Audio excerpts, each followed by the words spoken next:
All right, so you're going to go deep on John 3:30. I mean, you already know the verse itself, right? So we're going to skip all that surface level stuff, and we're just going to dive straight into, how these pastors are approaching this passage. Yeah, and they really are offering some seriously unique perspectives. I think you can tell they've really thought about how to bring new life to a verse that maybe people think they already Oh know. yeah, for sure. Like this first one here from the Union City Wesleyan Church, they're looking at John 3:30 as like a call to, you know, humility and self-denial. But get this, they connect it to how we order our coffee. It's such a good analogy. I mean, right, we all know how picky people get about their lattes. It's like this pastor is saying that kind of me first attitude can, creep into our faith too. It really makes you think like, how much are we just trying to customize our faith to fit like our preferences Yes. instead of like surrendering to what God wants? Right. It's like a challenge to step back from that like consumer mindset, and embrace humility, making space for Christ to increase as we decrease. Yeah. Okay, that's definitely not your typical Sunday school stuff. Let's move on to the pastor from Burnt Hickory. They're looking at John 3:30 as a blueprint for success, but like not the kind of success we usually think of, right? No, not at all. They talk about the Apostle Paul, who accomplished incredible things, but always stayed super humble. So it's like, what if we measured success by our dedication to God? Hmm. And like, our impact on others, not by our bank accounts or Instagram followers or whatever. Totally. It makes you rethink what really matters. Worldly success fades, but a life devoted to God that has, eternal significance. Okay, now this next pastor from Oak Grove Baptist Church is talking about like what it means to be more than just a fan of Jesus. They're saying there's a difference between cheering from the sidelines and actually, getting in the game. It's a powerful distinction. They argue that discipleship needs more than admiration. It demands action. And they use the story of Peter, showing how he went from observer to like active participant.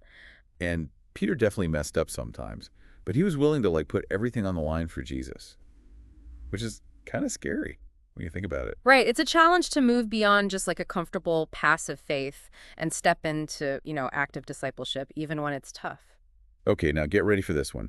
The pastor from Darden Presbyterian Church uses this image of a telescope to describe our role as believers. It's about magnifying something way bigger than ourselves. What I find interesting is how he connects that to reflecting God's love for the world to see. It's not about us being the center of attention. It's more like becoming this vessel for God's love to shine through. It's like we're supposed to be these powerful instruments pointing people towards, something greater than themselves.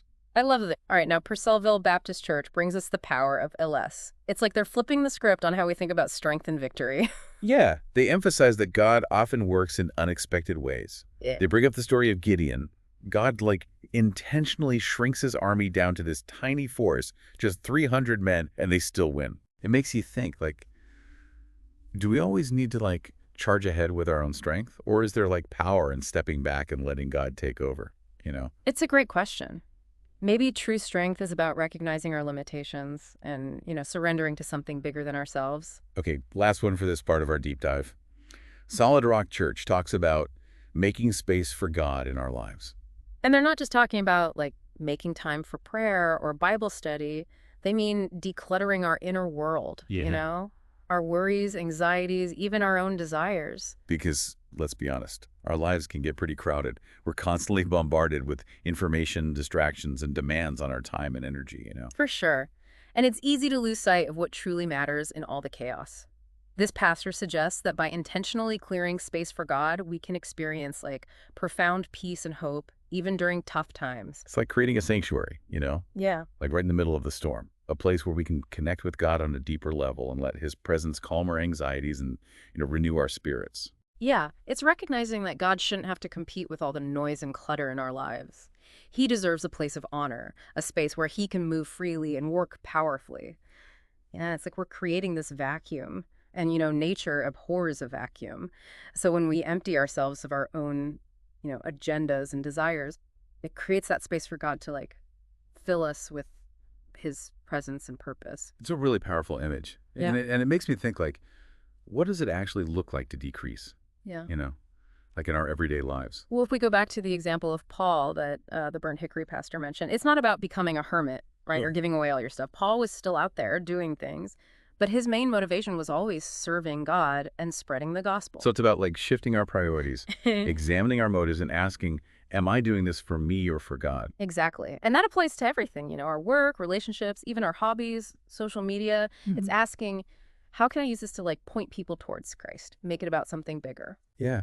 It's like we're these secret agents, like these subversive agents for God's kingdom, infiltrating everything with love and truth. I love that. And it reminds me of something the Oak Grove Baptist Church pastor said. He said that true discipleship isn't about adding Jesus to your life, but about surrendering your life to Jesus. That's a big difference. It's not squeezing Jesus in. It's letting him reorient everything. Right. And that can be scary for people. But it's also where the real adventure starts. When we let go of our plans, we open ourselves up to God working through us, in ways we never imagined. It's like trading in a boring, self-centered life for this wild, God-centered adventure. Speaking of adventure, the Purcellville Baptist Church pastor who talked about the power of less, he used that cool example from Judges, the story of Gideon. Yes, such a classic underdog story. God shrinks Gideon's army down to just 300 guys. To show that victory doesn't come from us, it comes from him. And they're up against this massive army. It's crazy. But it reminds you that God doesn't always work the way we expect. Exactly. It challenges us to let go of control, surrender our strategies and plans to God, and trust that he'll get the victory, in ways we might never think of. It's humbling, but it's also freeing. If God's really in control, then we don't have to carry the weight of everything on our own. Right. It frees us to focus on being faithful in the small things, obeying God and trusting he's got the big picture. Which brings us back to making space for God, like the Solid Rock Church pastor said. It's not just clearing our minds and schedules, it's making room for God to work in our lives, even in ways we don't understand at first. And that takes a lot of trust, right? Because God's plans don't always look like ours. Absolutely. It takes a willingness to surrender our dreams, our ambitions, even our ideas of what a good life should be, and embrace God's vision, even if it's totally different. And that's tough. It can be painful, but it's also transformative. When we let go of our own plans and surrender to God's will, we open ourselves up to so much joy and peace. We could never find that on our own. It's like finally letting God be God in our lives, letting him do what he does best, working all things together for good and for his glory. And that reminds me of something else that a few of these pastors talked about, the idea of community. Community. That's interesting. How do they tie that in with John 3:30? Well, they point out that as we decrease and make more space for God, we become more aware not only of his presence, but also of the people around us. It's like as our ego shrinks, our empathy grows, we start to see the people God's put in our lives and understand their struggles. Exactly. The Dardine Presbyterian Church pastor actually mentioned something from 1 Peter, where it talks about believers being called a chosen race and a royal priesthood. That sounds pretty intense. What was he getting at with that?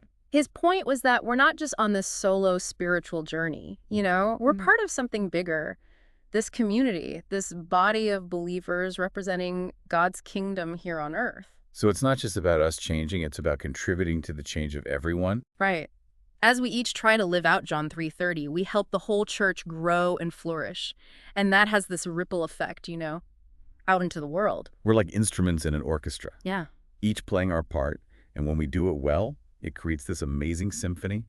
It glorifies God and inspires people. I love that analogy. It highlights another big theme we saw in these sermons, magnifying God's love. Right, like the telescope analogy from the Dardine Presbyterian Church pastor. I love that one. Yes. He said that as we decrease and God increases, we become these instruments that magnify his love, making it visible to the world. Like we're lenses, making God's love shine brighter, lighting up the darkness. Exactly. And that goes hand in hand with discipleship, right? The pastor from Oak Grove Baptist Church, the one who talked about going from fans to followers, he quoted John Piper. Piper said that God is most glorified in us when we are most satisfied in him. That's deep. So it's not about making ourselves smaller. It's about letting God fill us up with his love and joy so we can share that with everyone else. Exactly. It's when we're truly satisfied in God that his glory shines through us the brightest. Like we become these walking, talking billboards for God's grace, attracting people to the source of our joy and peace. Which brings us to a challenge that a lot of these pastors talked about. How do we communicate this truth of John 3:30 in a world that's all about self-promotion and me first? It's a great question. Everything around us is yelling, be the best you, chase your dreams, make your mark. Right. So how do we reconcile that message with this idea of decreasing, making space for God, putting his glory first, It feels like we're swimming upstream. It definitely goes against the flow. Yeah. But I think that's why it's so powerful. It's a radical alternative to all the selfishness out there. And the pastor from Union City Wesleyan Church, he gave some practical advice. He used this analogy of a messy room, saying you can't really invite anyone over until you've cleaned up and made space. So do the inner work first. Make space for God in our own lives before we can share that with anyone else. Right. Let God transform us from the inside out, so our lives become real reflections of His grace and love. And then, as we interact with the world, we'll naturally share that same love and grace. It's less about preaching and more about just living it, you know? Exactly. And when we do that, we'll start to attract other people who are also searching for something more, something deeper than the things this world offers. We become magnets for people who want truth and meaning and purpose. And that brings to mind another powerful image that one of the pastors used, the city on a hill. Oh, yeah. The Dardane Presbyterian Church pastor mentioned it. It was when he was talking about magnifying God's love. Yeah. It's from Matthew 5:14, where Jesus says, "You are the light of the world. A city set on a hill cannot be hidden." Exactly. It's a powerful reminder that as we decrease and God increases in our lives, we become these beacons of light that draw people towards truth and love. So we shouldn't hide our faith or try to blend in. We should let our light shine brightly, showing others the way to God. And that brings us to another cool connection that popped up during our deep dive today. Okay, I like where this is going. Tell me more. The connection between John 3:30 and the idea of living a life with purpose. We've talked about purpose before, but how does it connect with this verse in a new way? A few of these pastors said that true purpose isn't about going after our own ambitions, but about lining our lives up with God's will and using our gifts to serve others. So it's about figuring out why we were created, right? But how does that connect with decreasing and letting God increase? It all comes down to surrender. When we decrease, make space for God, we're saying, God, I'm here to serve you. Use me however you want. Like we're getting out of the driver's seat and letting God take the wheel.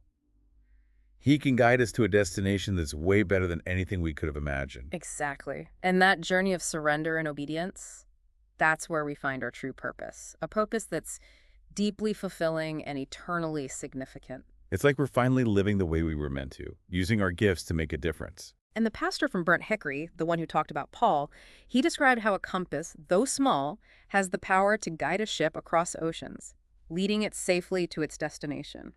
So our surrender to God, our willingness to decrease and let Him increase, that becomes our compass, guiding us to our purpose and destiny. Right. And like a compass always points north, our lives, when they're surrendered to God, will always point to His perfect will and plan.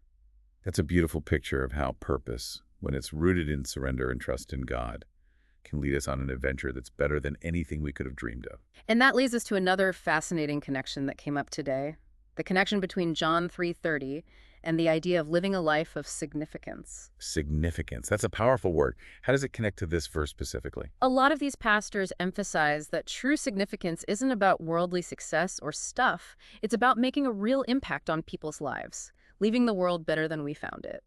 So living a life that matters, but how does that tie in with decreasing and letting God increase? It's all about humility. When we decrease, make space for God, we're saying, God, it's not about me, it's about you and your glory. It's like we're saying, God, it's not about me, it's about you and your glory. Exactly. And that humility opens the door to a life that truly matters. A life filled with love, compassion, and putting others first. It's like we become these vessels for God's love, pouring ourselves out for the good of others. And that love that we give away has the power to change lives, bring healing and hope to broken hearts, leave a legacy that lasts longer than our time here on earth. It's a beautiful picture of how significance, when it's rooted in surrender and service to God, can make a difference for generations. And that reminds me of a beautiful illustration that one of the pastors shared. Oh, yeah. Remind me which pastor was that again? It was the one from Oak Grove Baptist Church, the Yeah. one who talked about, moving from being fans to being followers. He told this story about a little pebble dropped in a pond. Right, right. He said that even that tiny pebble can create these ripples that spread out and affect the whole pond. Exactly. And his point was that our lives, even if they seem small or insignificant, they can create these ripples of love and kindness and compassion, and they can touch so many lives. So it's not about making some big dramatic gesture. It's more about those small, intentional choices we make every day to live out John 3:30, decreasing so that God can increase. And when we do that, all those little acts of love and service, they can have this huge ripple effect, way bigger than we can even imagine. It's a beautiful picture, isn't it? Hmm. A life surrendered to God, creating this lasting impact of love. It really is. And that makes me think of another powerful image that came up, the image of a seed being planted. Oh, yeah. That was the pastor from Solid Rock Church, right? He talked about that. Yes. He said that a tiny seed, even though it seems so small, it can grow into this massive tree, Hmm. giving shade and shelter and food to all kinds of creatures. And he was saying that our lives, when we surrender them to God, they can be like those seeds planted in the fertile ground of his love. They might seem small at first, but when we take care of them with prayer and obedience and acts of service, they can grow into something amazing. Right. We just have to trust that he'll make those seeds grow in his perfect timing. It's like a beautiful picture of how a life given to God can produce fruit that lasts forever. It's amazing as we wrap up this deep dive, I'm struck by just how profound John 3:30 really is. Me too. It's amazing how much wisdom and inspiration is packed into one verse. It's a verse we can revisit over and over and always find something new in it, something to apply to our lives. It's like this bottomless well of truth, always there for us to drink from. And what's really cool about this deep dive is that we've seen this verse through so many different lenses, and each one has shown us a new part of its beauty and power. Yeah, we started with like practical stuff about humility and self-denial, and we ended up exploring these really deep ideas about purpose and significance and eternal impact. And we saw how this verse can apply to literally everything. Our relationships, our work, our dreams, even our social media. No, absolutely. It can totally transform us from the inside out. It can change our thoughts, our actions, the way we interact with the world. So as we're wrapping up, I'm curious, what's one big takeaway that you'd want our listeners to walk away with from this deep dive? That's a good question. Yeah. I think the main thing is that John 3:30 isn't just some nice-sounding verse. It's a call to action, you know. It's an invitation to embark on this journey of surrender and humility and serving God. And that journey might be tough. It might require sacrifice. But in the end, it leads to a life of purpose and significance and joy. So it's not just about reading it or memorizing it, it's about actually living it out every day. Exactly. And when we do that, we'll see that John 3:30 isn't about making ourselves smaller. It's about growing our capacity to love and serve and reflect God's glory. It's about becoming more like who God wants us to be, embracing the life he planned for us. And that brings us to one last question for our listeners to think about. Ooh, I love ending on a cliffhanger. What's the question? The question is, what would it look like for you to apply John 3:30 to the stuff you're going through right now? The challenges and opportunities you have in your life. So it's not just some theory. It's something we can use in our everyday lives right now. Exactly. It's about taking that step of faith, that leap of surrender, letting God work in us and through us in ways we can't even imagine. And when we do that, we find out that this whole thing about decreasing, making space for God, it's not about losing something. It's about gaining so much. It's about purpose, significance, and joy. It's about getting to the heart of God's love and grace. That sounds like a journey worth taking, don't you think? Definitely. It's the greatest adventure ever. Well, that's all for today's deep dive into John 3:30. We've explored this powerful verse from all these different angles, and we hope what we've uncovered will challenge you, inspire you, and transform you. Until next time, keep on diving deeper.